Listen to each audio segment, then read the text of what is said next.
तो बेटा आज का जो हमारा टॉपिक है दैट इज फर्टिलाइजेशन, चूंकि आप पढ़ रहे हैं रिप्रोडक्शन एंड फ्लावरिंग प्लांट्स। हमने स्ट्रक्चर पहले देखा, ओव्यूल कैसा होता है और पोलन ग्रेन कैसा होता है। देखिए बेटा यहाँ पे आपका जो स्ट्रक्चर है दैट इज ओव्यूल का स्ट्रक्चर। यहाँ पे आपने इसमें देखा कुछ पार्ट्स होते हैं, जैसे कि चलाजा पार्ट होता है।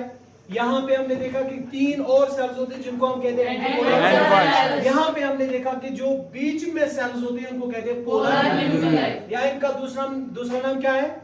Secondary cells. ठीक है बेटा? क्यों कहते हैं इनको पोलर न्यूक्लियस? आपको पता है क्योंकि डिवीजन तो होता है इसमें, लेकिन पूरी तरह से साइटोप्लाज्म और मेम्ब्रेन अलग नहीं होता है। इसमें न्यूक्लियस 2 प्रेजेंट होते हैं। ठीक है बेटा? इसका काम क्या है, फंक्शन क्या है, फर्दर हम पढ़ेंगे, बाद में पढ़ेंगे। दूसरा आप देखो यहाँ पे और एक पार्ट है outer integument and inner integument. Integument actually the sheets होते हैं, ये कवर करते हैं, इसको क्या करते हैं? कवर। और यहाँ पे आप देखो कि और 3 सेल्स नीचे से आप देखोगे एम्ब्रियो सैक है। ये क्या है बेटा? Embryo sac. यहाँ से देख सकते हो ये हमारा क्या? Embryo sac. यहाँ पे है एम्ब्रियो सैक। एम्ब्रियो सैक में कितने सेल्स होते हैं? 7। तो इट इज 7 सेलर स्ट्रक्चर। और अगर आप न्यूक्लियस देखोगे तो वो कितने हैं? 8 न्यूक्लियस। ठीक है बेटा? तो देखिए बेटा कितनी सेल्स होती है? 3 नीचे, 2 होते हैं इसमें सिनर्जिड्स। ठीक है? तो हमेशा क्या करते हैं इसको, एक तो प्रोटेक्शन करते हैं, दूसरा न्यूट्रिशन। पोलर न्यूक्लियस बीच में 2 सेल्स होती है बेटा? लेकिन पूरी तरह से वो डिवाइड नहीं होती, इसलिए सेल एक ही है, 2, लेकिन न्यूक्लियस कितने होते हैं? 2। ऊपर आप और 3 देख सकते हो जिनको हम कहते हैं एंटीपोडल सेल्स। तो इसलिए मैंने लिखा है 7 seller structure and 8 nucleated structure. ये किस में प्रेजेंट होता है? Embryo sac. आई बात? Yes sir. यहाँ पे आप देखोगे कि सिनर्जिड्स लिखा मैंने, ये किस लिए होते हैं? ये क्या करते हैं? प्रोटेक्शन प्रोवाइड करते हैं, दूसरा किसको? Very good. बीच में ये जो बड़ी सेल्स आप दिख रहे हो यहाँ पे बीच में, इसको आप क्या कहते हो? एक्सेल। ठीक है बेटा? इसका काम क्या है? एक्सेल का काम क्या है? फ्यूजन का। इट इज एन क्या मतलब? Haploid means single set of chromosome, because इसी एक्सेल को किसके साथ फ्यूज होना है? मेल गैमेट के साथ। कौन सा मेल गैमेट? स्ट्रक्चर हमने पढ़ा, उसका नाम क्या है? शाबाश, जनरेटिव सेल है ना? वेजिटेटिव सेल दूसरी होती है, वेजिटेटिव सेल और एक सेल होती है। Generative cell fuses with the egg cell and forms the zygote. ये होता है डिप्लॉइड। क्या होता है? डिप्लॉइड। क्या generative cell it is also haploid, egg cell haploid, दोनों का फ्यूजन होता है तो बनता है डिप्लॉइड सेल। आई बात? Yes sir. Double fertilization, triple fusion हमने ऑलरेडी कवर किया है बेटा। डबल फर्टिलाइजेशन 2 बार फर्टिलाइजेशन होता है।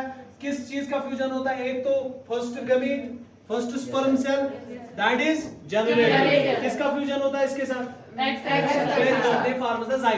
हो गई एक फर्टिलाइजेशन। दूसरी फर्टिलाइजेशन कहां पे होती है? एक तो पोलर न्यूक्लियस, बीच में आप देख सकते हो पोलर न्यूक्लियस कितने होते हैं? 2। इसमें न्यूक्लियस 2 मतलब ये है डिप्लॉइड। क्या है? डिप्लॉइड। और इसका फ्यूजन किसके साथ हो? Second male gamete. कौन सा? Vegetative cell. इनका फ्यूजन होता है। यहाँ पे ट्रिपल फ्यूजन होता है। क्या होता है? ट्रिपल फ्यूजन कैसे? 2 सेल्स किसके साथ फ्यूज होते हैं? एक सेल, इसको कहते हैं ट्रिपल फ्यूजन। और यहाँ से फर्टिलाइजेशन भी होती है ना? बनाता है क्या? एंडोस्पर्म। क्या बनाते हैं बेटा? एंडोस्पर्म। कैसे बनता है endosperm? Second male gamete plus polar nucleus, they results in the formation. और इसको क्या कहते हैं? प्राइमरी। शाबाश, प्राइमरी। वेरी गुड, शाबाश, बता बेटा। प्राइमरी ट्रिपल फ्यूजन है ना? है ना? बनता है ट्रिपल फ्यूजन हो रहा है ना उधर? Very good. पर एंडोस्पर्म किस लिए बनता है ये अभी आपको समझ आएगा। तो हम देखेंगे आप फर्टिलाइजेशन कैसे होती है, कैसे पोलन ग्रेन, कैसे मेल गमीट फीमेल गमीट के साथ फ्यूज हो जाता है। असल में काम यहाँ पे किस चीज का है?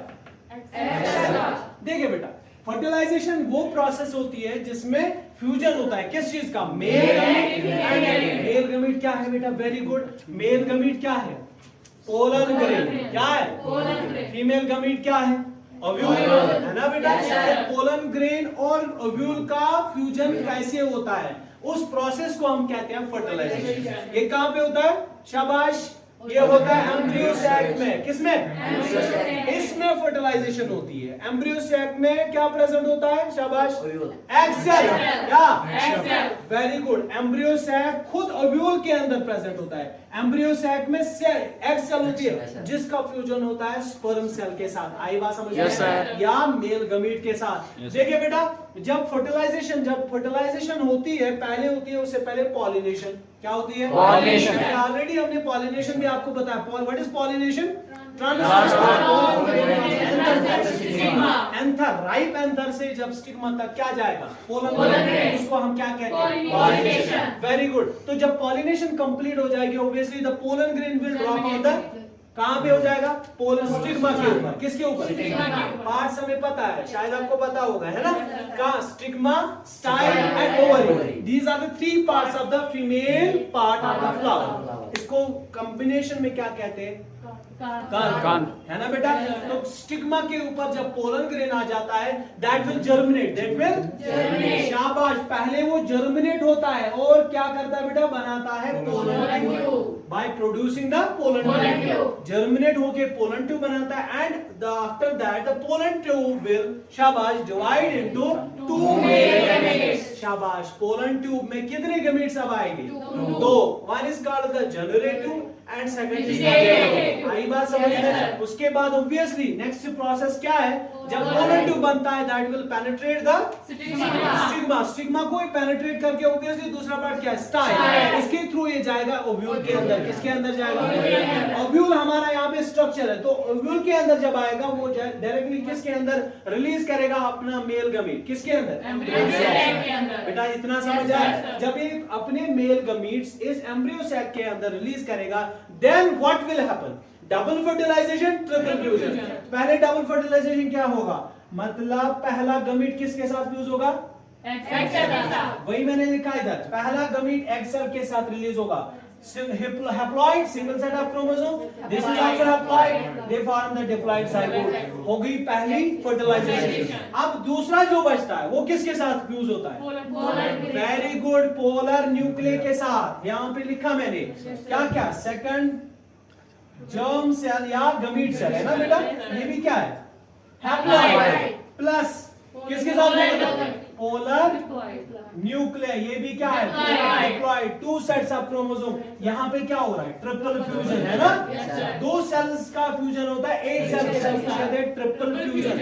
एंड दे विल या results in the formation of endosperm. बेटा जब एंडोस्पर्म बनता है, क्या बनता है? एंडोस्पर्म। या ट्रिपल फ्यूजन जब होती है, ये एंडोस्पर्म जब बनेगा, किससे बनेगा? Fusion of polar nuclear with the second male gamete. ये प्रोटेक्शन देता है किस चीज को?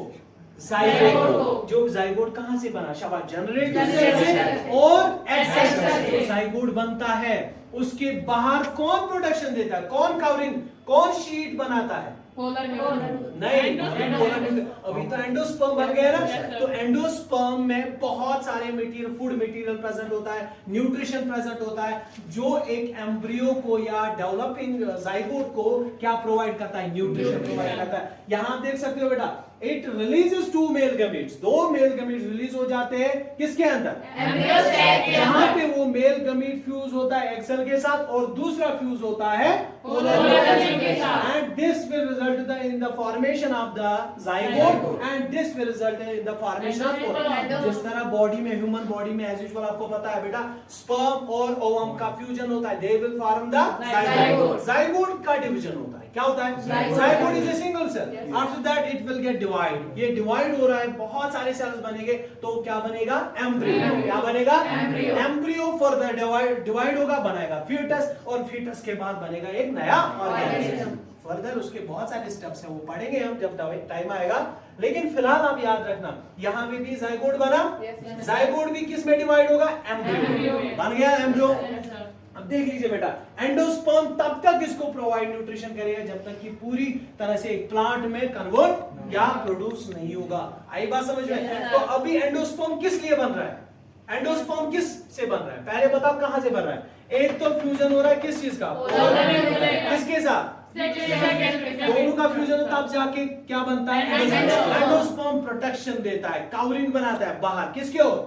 किसके बाहर? एम्ब्रियो के बाहर। एम्ब्रियो बन गया ना जाइगोट से। Yes, sir. पहले जाइगोट बनेगा फिर एम्ब्रियो, और इसी एम्ब्रियो के बाहर बनेगी एंडोस्पर्म की लेयर। क्या बनेगी? एंडोस्पर्म। ये हमेशा इसको क्या प्रोवाइड करेगा? Protection. एग्जाम्पल परसों मैंने आपको बताई थी पीस, है ना? Yes, sir. पीस के बाद जो आप कोट सीड कोट देख रहे हो या शीट, वो जो आप उसकी क्या पॉड देखते हो, है ना, वो भी क्या है? एंडोस्पर्म। वो हमेशा एक पी को क्या देता है? Protection. और साथ साथ में न्यूट्रिशन। Nutrition. अब आप किसी में देखोगे कि किसी का एंडोस्पर्म थिक होता है, किसी का थिन। थिक और थिन क्यों होता है? क्योंकि किसी एम्ब्रियो को ज्यादा से ज्यादा न्यूट्रिशन की जरूरत होती है। दैट्स व्हाई इट शाबाश extracts all the nutrients from the endosperm, ताकि वो, इसीलिए वो क्या रहता है? बहुत थिन रहता है। लेकिन किसी एंडोस्पर्म में क्या होता है? वो ज्यादा न्यूट्रिशन को प्रोवाइड नहीं करता है, जिसकी वजह से वो बहुत मोटा रहता है। आई बात समझ में? अब पोस्ट इवेंट्स क्या है? फर्टिलाइजेशन तो हो गई, अब पोस्ट इवेंट्स क्या है? क्या हो जाएगा? पहले एंडोस्पर्म बनेगा, है ना? First endosperm will form. Endosperm पहले बनता है बेटा, है ना? दूसरा क्या होता है? Development of embryo. क्या होता है? Development of embryo. बेटा समझ आई मेरी बात? उसके बाद maturation of ovule into seed and ovary into fruit. Ovary into Fruit. बचपन से आप सुनते आ रहे हो बेटा, ओव्यूल से बनता है सीड एंड ओवरी से बनता है फ्रूट। Fruit. तो ये दोनों साइमल्टेनियस है, एक साथ सीड भी बनता है और एक फ्रूट भी बनता है। सीड और फ्रूट एक साथ बनते हैं। सीड अब कहां से बना? जब ओव्यूल क्या होता है? मैच्योर। Mature. याद रखना बेटा, पोस्ट इवेंट्स बता रहा हूं फर्टिलाइजेशन की। पहले ओव्यूल मैच्योर होके किस में कन्वर्ट होगा? Seed में। और फिर ओवरी जो बाहर होती है ना? Yes, sir. बहुत सारे ओव्यूल्स होते हैं ना ओवरी के अंदर ही। Yes, sir. तो ovary will develop into the Fruit. आई बेटा बात समझ में? Yes. क्लियर हुआ? गेटिंग माय पॉइंट बेटा? ये है fertilization and these are some events after fertilization. बस कर क्लोज बस।